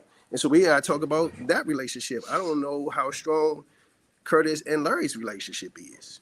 You know what I'm saying? We know he's close to his mom, but we don't know how close he is to his dad, right? And so Kenny is over there with his dad, and Lauren and Curtis is over here with his mom, per se. You know what I'm saying? So they even on the show, you always see, when you see Lauren, you always see him with, you see her with Curtis, right? You see Lauren and Curtis all the time together, right? Even in New Orleans, they was, you know, he took her instead of taking Kenny because Kenny was with his dad. You know what I'm saying? Right. And so, they have a special relationship, a special bond, and I wanted to kind of show that in the book as well. Because Kenny was about to take out all the Duncans behind Larry, child. I said, wait a minute, calm down, Kenny. Just relax a minute. Let's talk about this. Okay. Yeah, Kenny on a whole nother level. Kenny said, listen. I mean, actually, eventually we're going to have to get into this relationship with Curtis and Larry. I don't necessarily think it is the tightest. You know what I mean? So I'm anxious to see how that's going to turn out once they get into that, you know. Crazy. That part. Alrighty. Well, let's move on into chapter 26. This is Maya's chapter. Okay, yeah, because I was like, what chapter am I on? I kept saying 5 so much, I had to think about it. Chapter 26, this is Maya's chapter, and Curtis and Maya, of course, they continue to work together on getting the intel that they need. Nevada gets to finally put a face to Maya. So they have the meetup, and he throw cousin Curtis under the bus talking about, he talk about you all the time. I said, leave it to Nevada. But they do get a lot of information. They find out about their 5 main lieutenants. They find out about the intricacies of how things are set up. I mean, they really got stuff really, really set up, but it doesn't shock me because after we met the character Simeon and we learned about how his technical genius as well, it makes sense that stuff is set up the way that it's set up. It makes sense that there is is this a chapter we learned about the getaway? Let me make sure. Yeah. It makes sense that they have a getaway, right? It makes sense that they are able to disappear just like that, because who gonna have a hideout and not actually have an escape route? Like, that wouldn't make any sense. Like, you're already hiding in plain sight, but just in case, I need to have an escape route. And we learned about this escape route that they have, and now we got to figure out how are we going to get up in here, because we can't walk into the front building. And so this is basically them laying everything out, coming up with the tactical plan. And then Nevada's sending the tactical gear. He's sending the earpieces. He's sending the little vest. Like, I was in it. Let's talk about it. Kira, Tika, and Mo. This is what when he had the blueprints and everything too. Or that was okay. Yep. Yeah, no, this was good. This was good. It was getting you hyped up for them next couple of chapters because we knew it was about to swing into action. Okay, we got our gear, we got our plans, we laying everything out. So I was really into it. I was like, come on, now get these rest of these chapters and see what happens. But yeah, they was just giving us the setup. Absolutely. Yeah, they definitely gave us the setup, but in my mind, I was like, I got faith in Curtis, but I don't think there's something he want to do by himself. I'm talking about underground stuff. We got facial recognition. We got all these different cameras and everything going on. I'm like, I got faith. I've seen him work, but I don't know. I think we need to go in and put Lauren on speed dial because this ain't something that's not going to add up. Little back but. up. Y'all, when you Okay. keep reading, it was definitely like Fort Knox, but when you keep reading, it's a lot of twists and turns, y'all. But I was like, oh Lord, please don't let them take him out in that tunnel that he about to go deal with. Don't Like, say Curtis. Don't take okay. it. No. We knew Curtis was gonna be fine. Yeah, he definitely I needs was some backup. nervous. I mean, I I have was faith nervous. in Nevada, but no. What you say, And Mom? He Maya, needs that backup. please no. Yes, he needs somebody. He needs somebody to come up there and help him.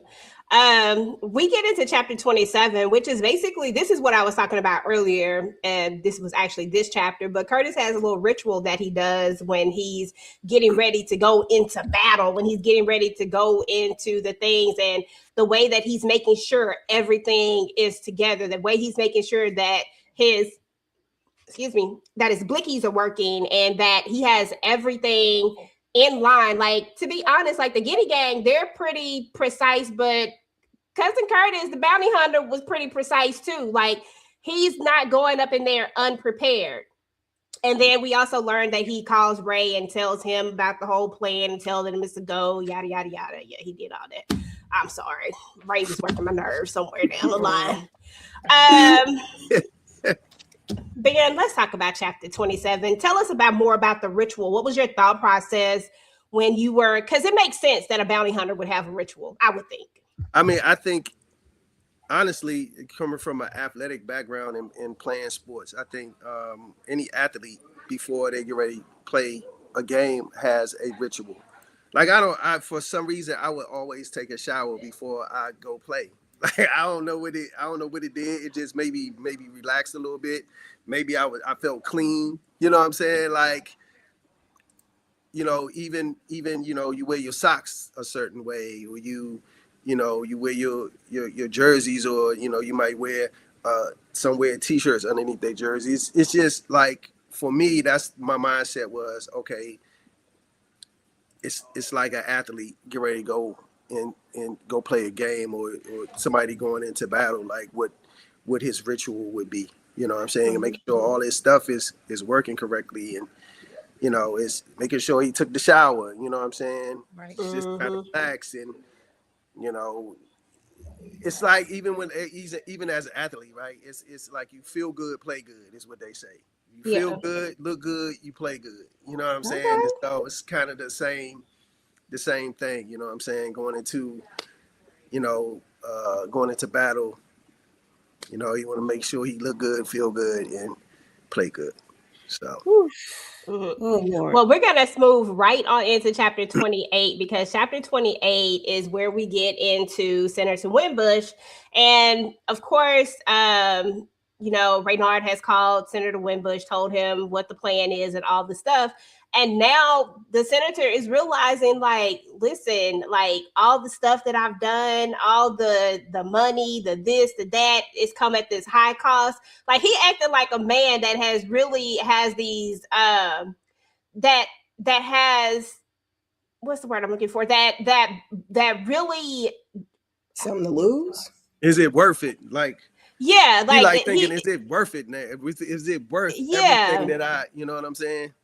Mm-hmm. Yeah, and I can't think of why. I'm he's losing having words. these second thoughts. Yeah, he's having all the second thoughts about it, and he really is just really wanting to backtrack at this point. But when it's all said and done, it is what it is, and he's hoping that Curtis is as good as everybody says that he is. Like, that's his thought process. Like, I really hope that he can get this done, because I want to be able to move on or whatever, and he wants his family to be safe. But he also lets Raynard know, like, look, nobody can know that I have anything to do. Nobody can know about that this operation was something that I put together. Like, nobody can know about the political side of this. Like, that has to stay out of it. So here we go with these doggone bureaucratic politics and crap like that. You know what I'm saying? Like, this is where all of that stuff comes into play right here. He wants this job done, and he wants this to happen, but he wants to make sure that he stays clean.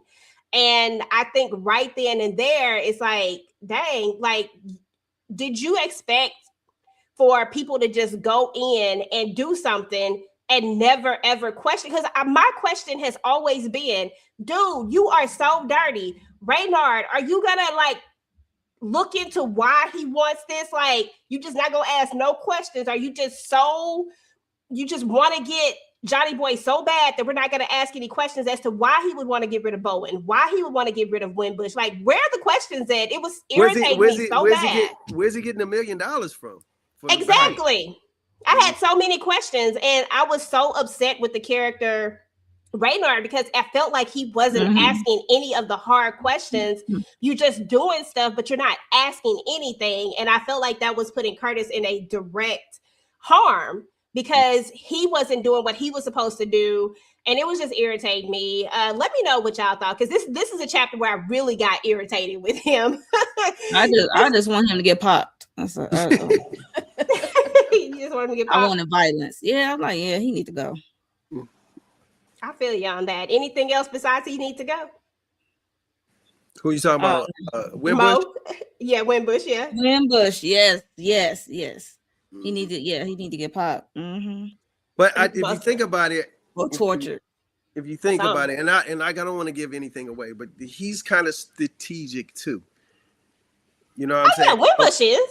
On why he's doing this, and him not wanting anybody to know, and we'll find out that later on of why he does what he does. He does what he does. Exactly. And that makes sense. My problem ain't even with Wimbush. My problem is with Reynard. He don't ask enough questions for me. And that was the issue for me in this chapter. I was like, you don't even care why he don't want nobody to know, because I'm still thinking about all the stuff that they really did. Like, yeah, we're about to go get Johnny Boy. It never occurred to me that we would never not get Johnny Boy. Like, I always knew we would get Johnny Boy.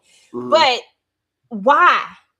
And nobody's asking these questions, and that was ticking me off. Miss Kira, what are your thoughts about chapter 28?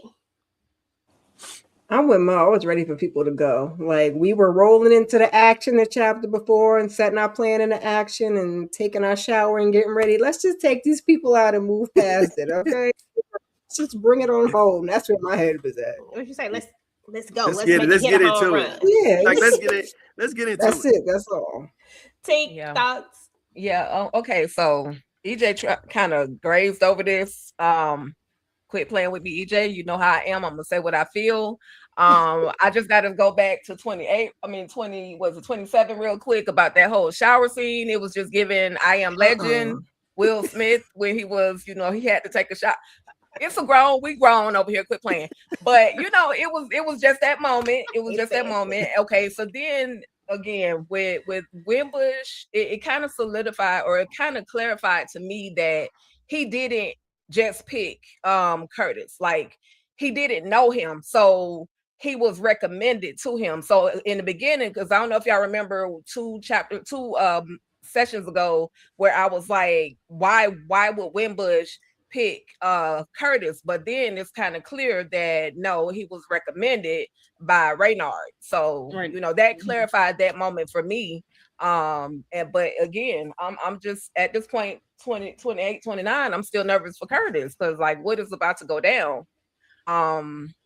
We know Wimbush is a dirtbag, so it proved it when he threw his boy under the bus, So I really had no love, no trust, no nothing for Wimbush, but it did clear up that moment where I thought that he was picking Curtis on purpose, but no, in actuality, Curtis was recommended by his so-called friend, and y'all will see why we call him a so-called friend in a minute.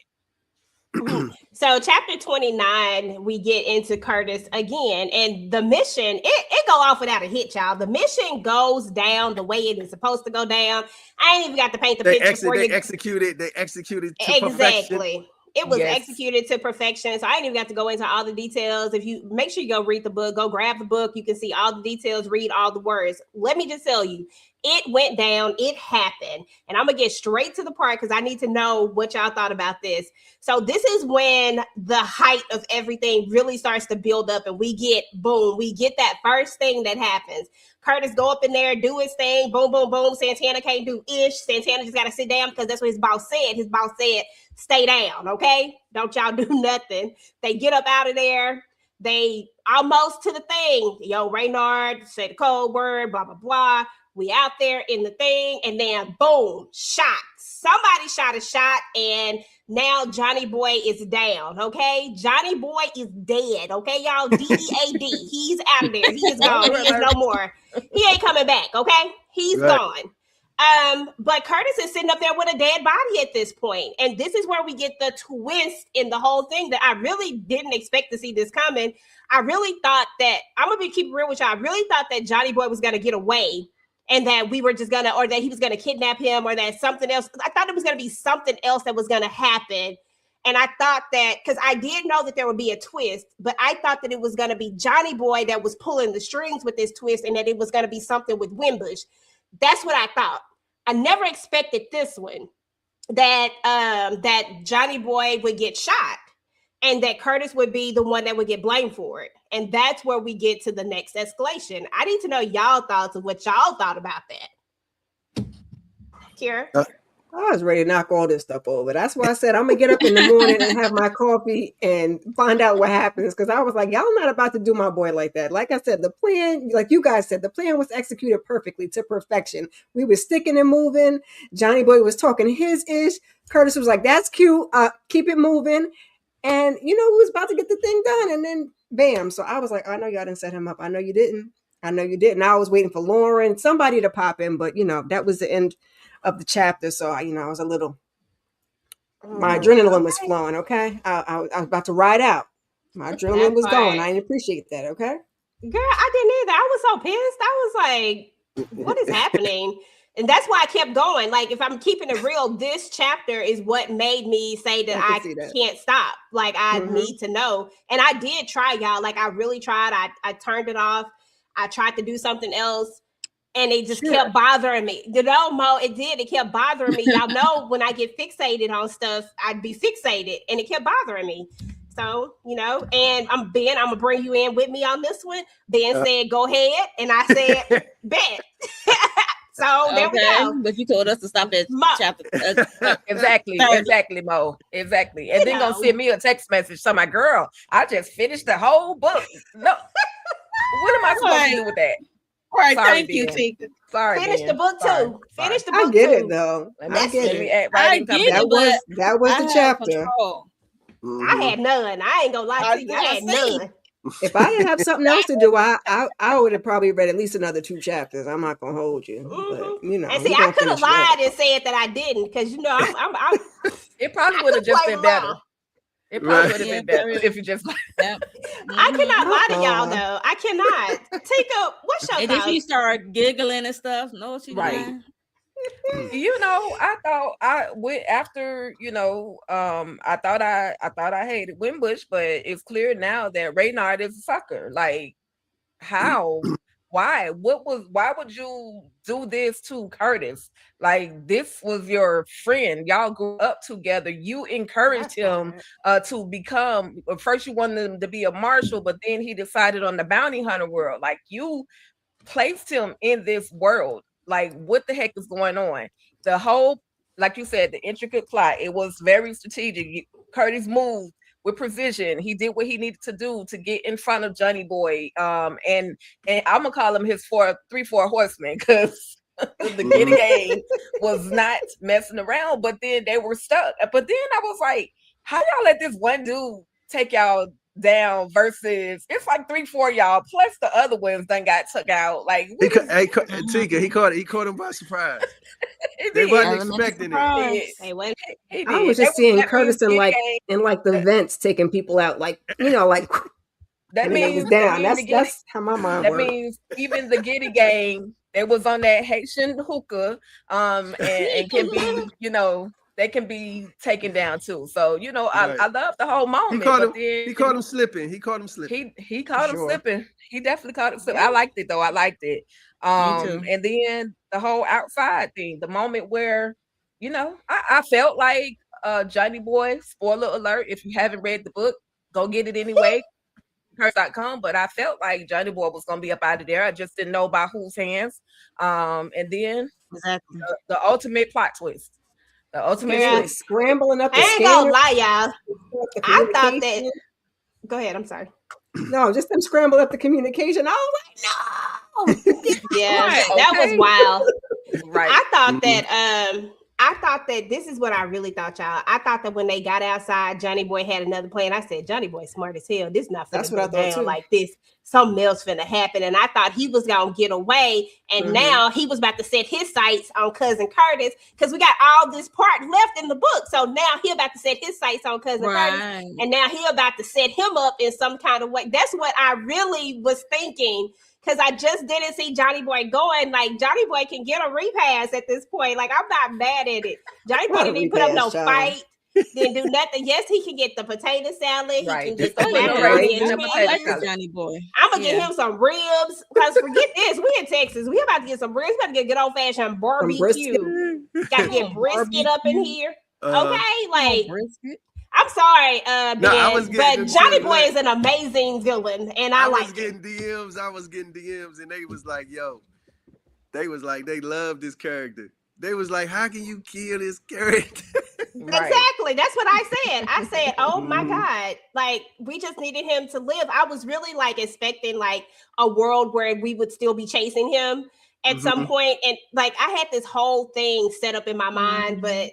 You know, it didn't go that way, y'all. I just want to let y'all know, Johnny Boy is gone. We can get the, like he said, we can get the setup for the Giddy Gang, the how they start, the origins, Giddy Gang. As long as Johnny is in it, that's all that matters. Of course, I don't like Santana, but Johnny Boy, I like him. Johnny Boy was really like him. The brains. He was the brains behind the whole. That Joker right there. I don't know. You don't know whether to hate him, love him, or what. Right. Respect him. They should have got the dude that shot Johnny Boy, huh? They should have got him to shoot Windbush. Exactly. Okay, that's what they should have done. Should have got that sniper. That sniper did not miss. Okay, got him, coach. But I could just hear the bullets whispering past and going right through the skull. Yep. Yeah, I pictured that when I was like, dang. And I don't even have like a full picture of how I pictured Johnny Boy. I mean, he got some locks for sure. Like the guy get the big dread, like he just gotta have them for some reason. He gotta have them. But I don't know. I just had this whole scene in my mind. I was just like, not Johnny Boy, not my boy. Oh, not Johnny. I was like, damn. And then it was another damn when I'm like, Curtis, you don't get your ass out of there. Okay, that part. Right. When we start to hear they're talking on the intercoms and they're saying that a bounty hunter just unalived Johnny Boy, I'm like, what the hell? And I'm side-eyeing the hell out of Reynard even more because I'm like, of course, dude, you didn't ask no questions. Of course, it's a setup. How you do this? How did they even get you in their pocket? Like, I'm asking all these questions. $1 million bounty. And I'm trying to figure it out. I'm like, come on, like this is crazy. But we got to get to chapter 30, y'all. This is our last chapter, and then after that, next week we gonna finish this thing on up, and then I don't have to act like I don't know what's gonna happen no more. You're not even acting. What? No, she knows some shit though. But I'm not saying nothing. Yeah, she's not saying nothing though. But she keep bringing it up. Yeah, I read the whole thing, y'all. I just need y'all because I want y'all to stay motivated to know that you want to finish this, okay? And that you want to go get this book. If you haven't got the book yet, please make sure to go ahead and head on over to cousincurtis.com. Tika will drop the link inside of the thing. She's been dropping them periodically throughout the entire thing. So please head on over there. You get your signed copy. But if you need to read it right now quicker than her, then please go ahead and head on to Amazon. You get the Kindle version. It's $9.99, or you get the $17.99 one, which is the hard copy of the book. So I'm just saying, whatever you want to do, it's up to you, but get it. Okay, chapter 30. Buy them all. Buy them all. Kindle, hard copy, soft copy. I actually have them all, which is funny. Yeah, I got Kindle. And I'm gonna also get the Audible version too because I want to hear the voices. I need to hear this play out in the thing, and I can't wait till the Audible version come out too. Anyway. Maya was pacing back and forth because she was like, dang, I didn't even get to kiss that man. I didn't get to hug that man. She was like, I should have made my move on that man. Like, this is everything that I pictured Maya saying, y'all. Like, she pacing back and forth. I was like, dang, Maya is really sitting up here like, dang, when we had that dinner, I just should have said, bump this friendship crap. I should have just did what I wanted to do and kept it pushing. Okay? That's how I saw it. But anyway, y'all, Maya, she's worried. She hasn't heard back from Curtis, and then Curtis, where did he go? He goes straight over there to Maya. That's why we know that this man really into her. I just need them to go ahead and get it together. That's his safe place. That's his safe place. He showed up, and basically they're trying to figure out who could it have been. And then he says that the only person he told was Ray. So at this point, everybody's side-eyeing Ray, like nobody else knows about this plan except for him. But the crazy part about it, at this point, if you're reading the book, you really can think, you start to think about other people too. You like, dang, because he told this person and he know too. So are they in cahoots? Like, what's going on? Like, what is happening? Everybody starts to be well, in my mind, I started thinking everybody was a damn suspect at this point. I'm going down the list like, okay, but why would they do this? But why would they do this? Why would they do this to Curtis, though? Because that don't make no sense. Like, I'm really trying to figure out the whys of the whole thing. But in the chapter, Curtis is convinced. Like, he's like, look, I got to go over there and talk to this man. I got to look him in his eye. And I understood that because this is your friend. This is somebody that you have cared about, love, that you've been in. You know what I'm saying? Like, y'all done been in the trenches together. At this point, he got you into this business. And now, you know, to believe that, okay, like you done sold me out, I'm going to look you in your eye when you tell me what it is and why you did all of this. And Maya tried to talk him out of it, but he say no. And Nevada tell him to lay low because the block is hot. Okay. Miss Kira. The block is hot. I needed to know why also, because Cousin Curtis was minding his business. Now he was looking for something to do because, you know, he needed a case and he got a, you know, busy work, devil, playground, idle hands. He didn't want to do that. But he was just minding business. They put Curtis's name in the mix and they set my man up. So I need to know too. I need you to look him in the eye and, you know, might got to get him up in the collar a little bit and get the answers that we need to get. I don't know how big he is, but I feel like Cousin Curtis could probably take him. Can Take him. He can lift him got up. the lift. No, I'm with that. Mo, thoughts?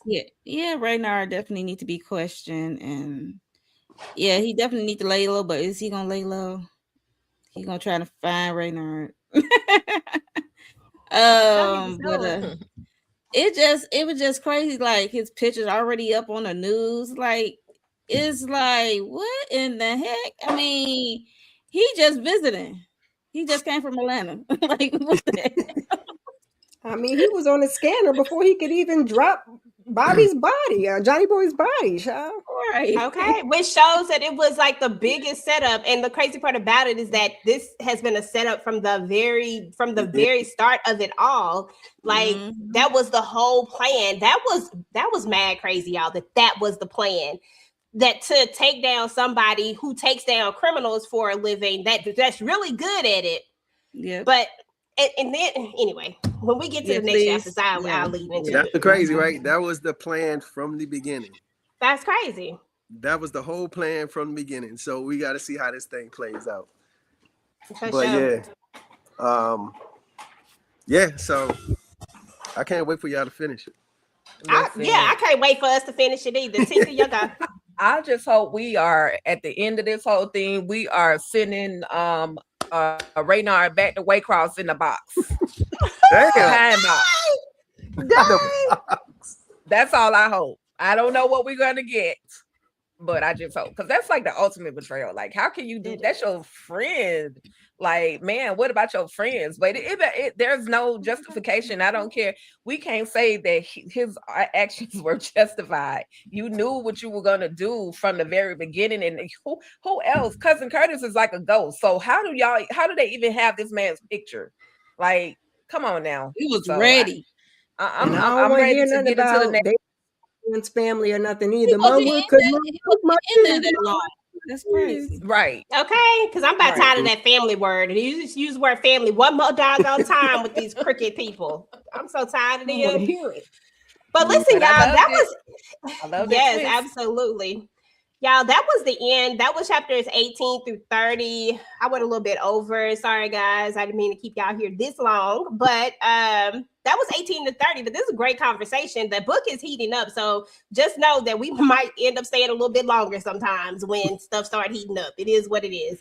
But I'm excited about you guys reading the rest of the book. I'm going to go back and reread it again. Of course, Tika's going to be taking over next week, and she's going to be bringing this thing on home. And yes, Tika's going to be bringing this thing on home and stuff like that. And it's going to be an exciting time. I'm going to get to sit back and see how this all plays out and all the things. So let me know y'all final thoughts just as to where we are right now, what you're looking forward to. And I actually want to know, and I promise me nor Ben is going to make any faces or do anything. I really want to know who y'all think is the person that set Curtis up. I'm putting my camera off, as a matter of fact. Kira, go ahead. It's Lord.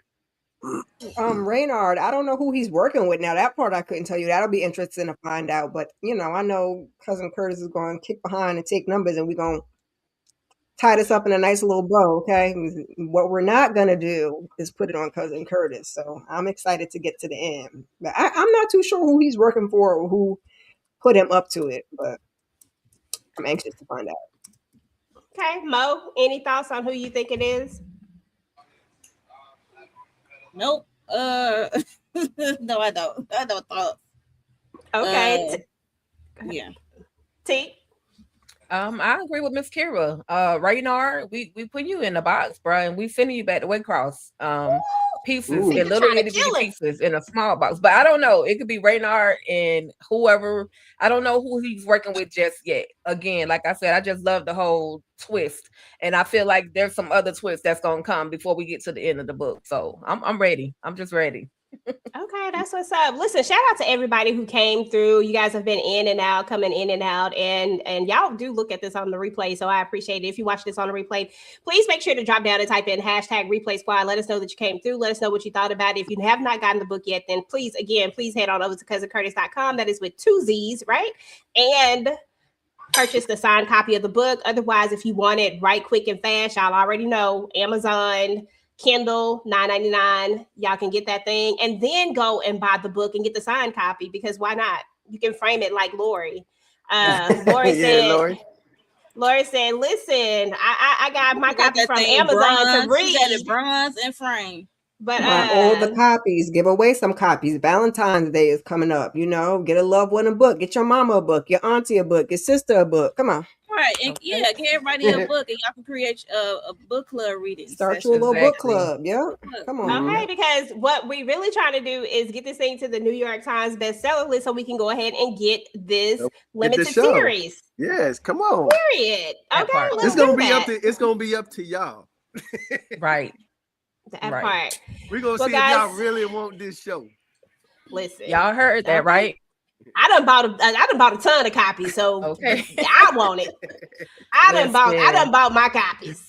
For those of y'all that are trying to have your own little book club, there's a special on there for 10 books being for $159 or something like that. Or you can get 3 for $59. Yep. So and then I think I saw some up there with 25% off. Just add your email. Yeah. I mean, y'all got the 25% off. I got the I got the code. I got the codes for you. I ain't getting no code. Dang. I got it. You didn't tell me about that. But this was after. She didn't need the code. Yeah. She didn't need the code. Take her. I like the deal. Hold on. I like the deal. Got a code for her 50 books. She was ordering some books, child. Okay. She was giving away books and everything. I like a good code. Come on now. I like a good code. Listen, EJ, can we get Ben to let everybody know about the book signing that's coming up? Yes, let's go ahead and put him. Yeah, if y'all let me make you big. There we go. Hey. If y'all in the Indianapolis area on the 24th, I'm going to be in Indianapolis at the 910 Event Center, signing books. It starts at 5, 6 o'clock. We have Elena Renee. She's going to do some live performance, R&B music. So we're going to change the 910 Event Center into a lounge. So it's gonna be dope, and then I might sign some books afterwards as well. So January 24th, the book tour starts in Indianapolis, and then I think in March we're gonna be in Washington D.C. and Atlanta. Hey, we saw all them curls. That's what I'm talking about. Got them curls.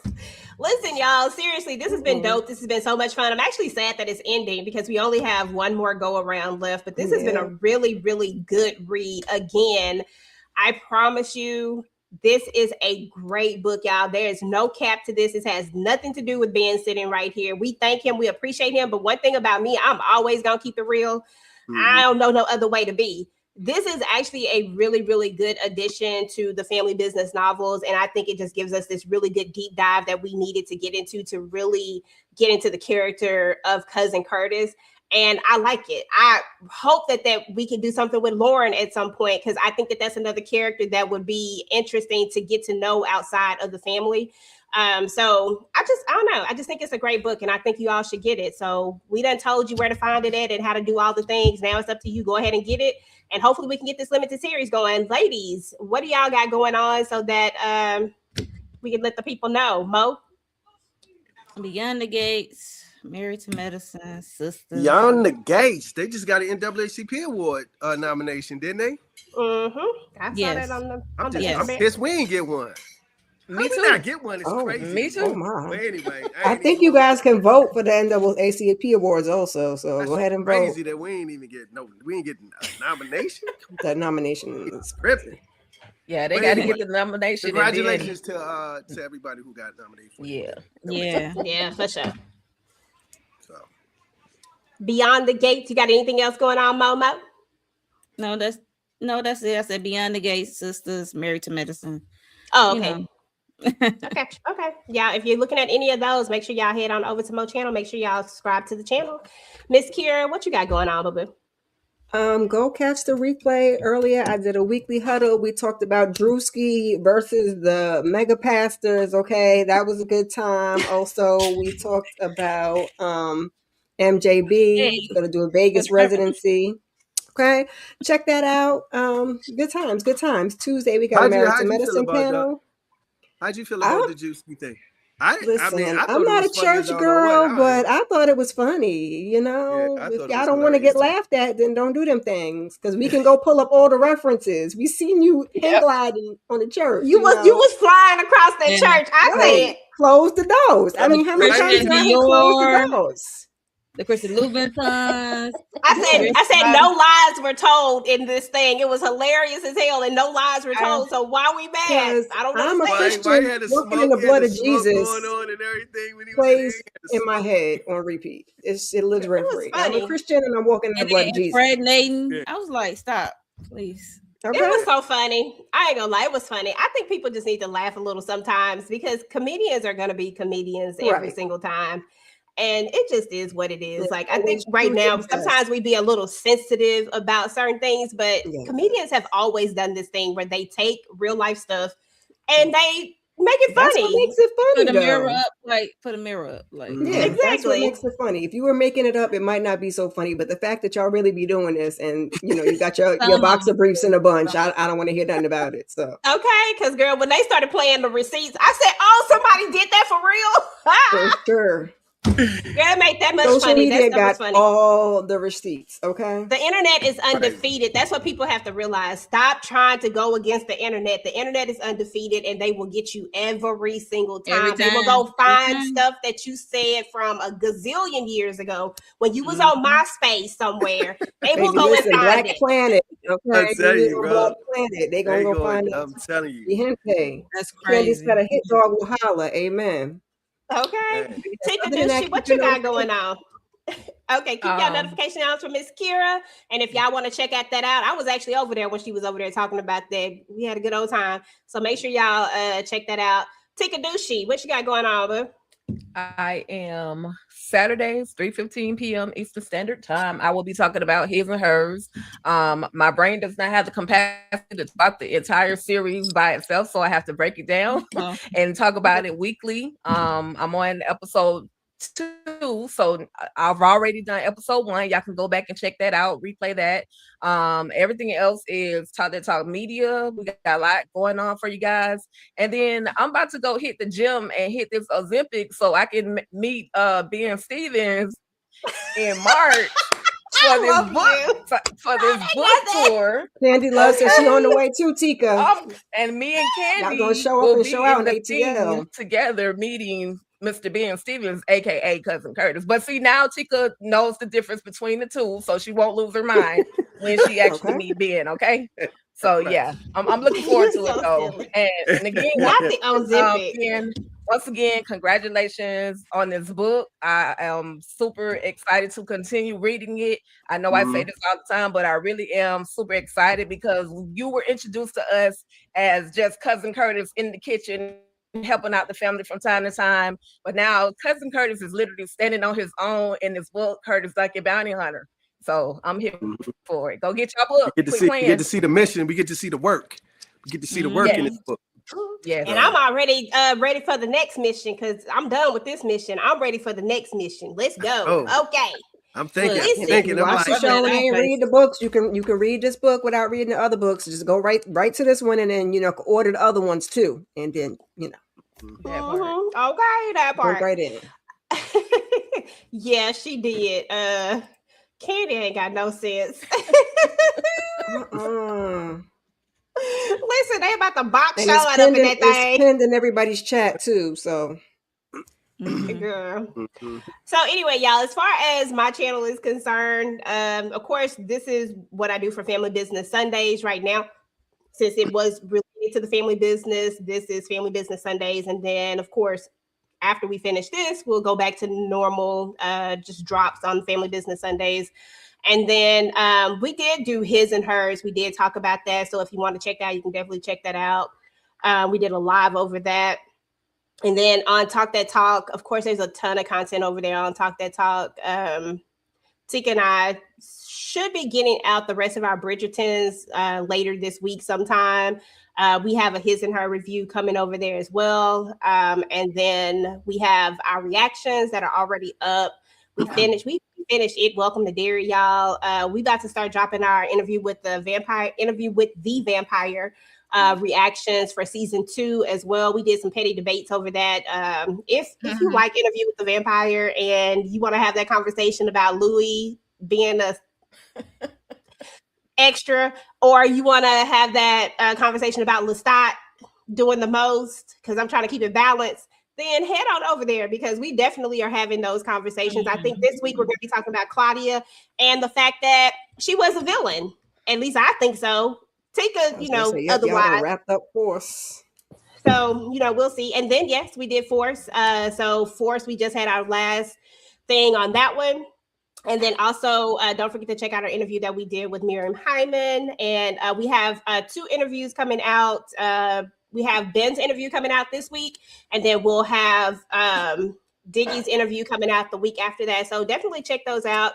Again, lots of content over here at TDT TV Junky. We'll definitely be figuring out exactly what we about to post because y'all know I'm heavy on the family business and I don't think I have another show coming up just yet. So if we have another show coming up, I'll start posting about it. I might have to go over into them Tubi streets. We gonna see. But anyway, y'all, this has been fun. Shout out to everybody who came through. We appreciate y'all. I'm not gonna shout all of y'all out. Y'all already know who all of y'all are. Appreciate y'all. Again, make sure to like, share, subscribe, do all the things. And don't forget to go ahead and grab the book, y'all. And we will talk to y'all later. Peace. Talk that.